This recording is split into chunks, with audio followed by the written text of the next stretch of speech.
අයිබෝන් කියලා පිළිගන්නවා.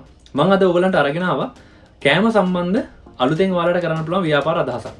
ඉතින් මේ අදහස ගත්තොත් එහෙම දැනට ලංකාවේ කිහිප දෙනෙක් කරනවා. ඒ වගේම ලෝකයේ මේක අතිවිශාල ඉල්ලුමක් තියෙන නිෂ්පාදන ක්ෂේත්‍රයක්. නමුත් මම දැකලා තියෙන විදිහට ඉතාමත් කුඩා සන්නාම කිහිපයක් විතරයි මේ ක්ෂේත්‍රයට යොමු වෙලා තියෙන රටවල් කිහිපයක. ඉතින් මේ අදහස තමයි එඩිබල්. එහෙම නැත්නම් අපි කියනවා සරලව කිව්වොත් කන්න පුළුවන්. ආහාරයට ගන්න පුළුවන් කෝප්ප, හැඳි, ගෑරුප්පු මෙන්න මේ වගේ දේවල් නිෂ්පාදනය කිරීම. ඉතින් මේ අදහස කරන විදිය ගත්තොත් එහෙම ඔයාලා දැකලා ඇති අයිස්ක්‍රීම් කෝන් එක. ඉතින් මෙන්න මේ වගේ තමයි මේ ප්‍රොඩක්ට් එක එන්නේ.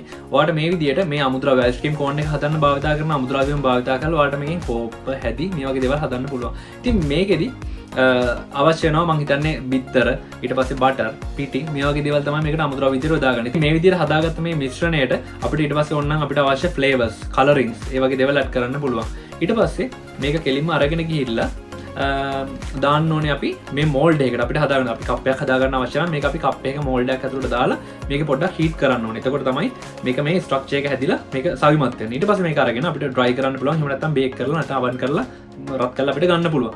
ඉතින් මේ ක්‍රමවේදය භාවිත කරලා ඔයගලන්ට නිෂ්පාදනය කරන්න පුළුවන් අලුත් ඉනොවේටිව් ප්‍රොඩක්ට්ස් මොනවද කියලා ගත්තොත් එහෙම ඔයාලට පුළුවන් මේ කොෆි කප්, ටී කප්ස් වෙනුවට මේක නිෂ්පාදනය කරන්න. ඉතින් ඒ වගේම ඔයාලට පුළුවන් ඩෙසර්ට් කප්ස්. එහෙම නැත්නම් අපි ආහාර පාන ගන්නකොට භාවිත කරන යම් යම් ප්ලේට්ස් වර්ග.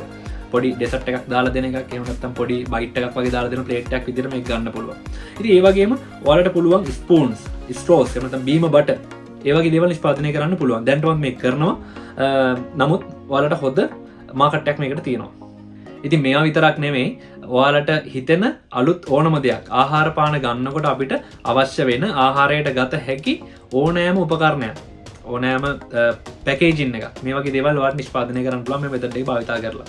ඉතින් මේ නිෂ්පාදනය හදාගත්තට පස්සේ මේක මාකට් කරන්න, මේක අලෙවි කරන්නේ කොහොමද කියන එක ගත්තොත් එහෙම ඔයාලට සරලවම පුළුවන් මේ වගේ ජූස් බාර්ස්, ඊට පස්සේ රෙස්ටොරන්ට්, කැෆේස්, පේස්ට්‍රි චොප්ස් මේ වගේ දේවල් වලට ගිහලා මේ දැනට ඒගොල්ලන්ගේ පවතින ප්ලේට්ස්, එහෙම නැත්නම් ඒගොල්ලෝ දැන් ගොඩක් වෙලාට භාවිත කරනවා මේ ප්ලාස්ටික් කප්ස් නැත්නම් කාඩ්බෝඩ් කප්ස්, කඩදාසි කප්ස්. ඉතින් මෙයා වෙනුවට ඔයාලට පුළුවන් ඕල්ටර්නේටිව් එකක් විදිහට මේක මේගොල්ලන්ට රෙකමන්ඩ් කරන්න, ඔයාලට මේක සේල් කරන්න පුළුවන්. ඉතින් මේගොල්ලොන්ට මේක මාකට් කරද්දී ඔයාලට පොඩ්ඩක් පුළුවන් ඕන අලුත් කන්සෙප්ට් එකක්, මේ එකෝ ෆ්‍රෙන්ඩ්ලි කට්ටිය ඇවිල්ලා මේ කඩෙන් කෑම බීම ගන්න. මේගොල්ලෝ කොයි වෙලේකවත් වේස්ට් එකක් එහෙම නැත්නම් මේක අපද්‍රව්‍යයක් විදිහට මේගොල්ලන්ගෙන් මෙන්න මේ දේවල් බැහැර වෙන්නේ නැහැ. ඒ වෙනුවට මේගොල්ලෝ මේ කන්න පුළුවන් කප් එකක් තමයි දෙන්නේ. ඉතින් මේ වගේ දේවල් එක්ක ඔයාලට මේක වෙනම ප්‍රවුඩ් එකකට, වෙනම මාකට් එකකට මේක අරගෙන යන්න පුළුවන්.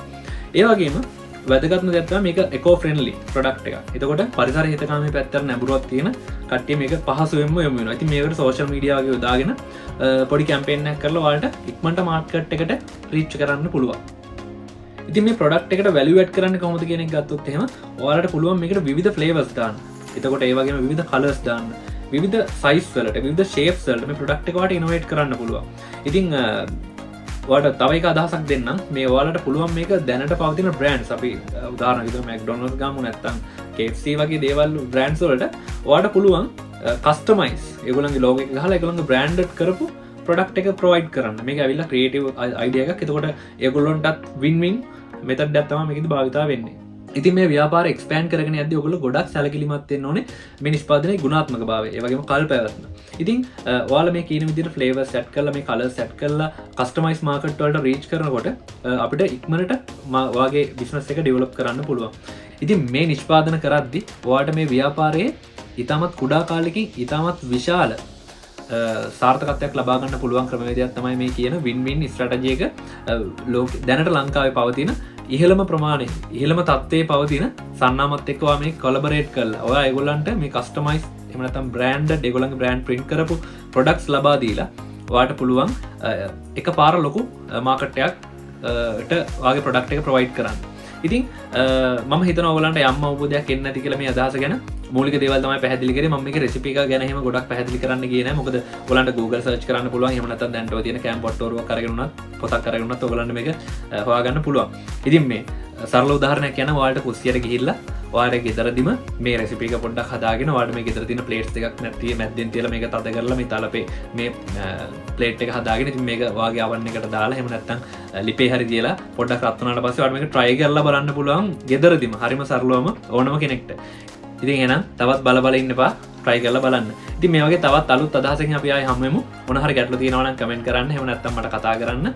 ඔයාලට ඕන මොන හරි අයිඩියස් තියෙනවා නම් ඔයාලට දැන් තියෙන ප්‍රශ්න තියෙනවා නම් අනිවාර්යෙන් කමෙන්ට් කරන්න මට දැනගන්න සලස්සන්න මම ඒකට අනිවාර්යෙන් වීඩියෝ එකක් දෙනවා ඉතින් එහෙනම් ගිහින් එන්න ජය වේවා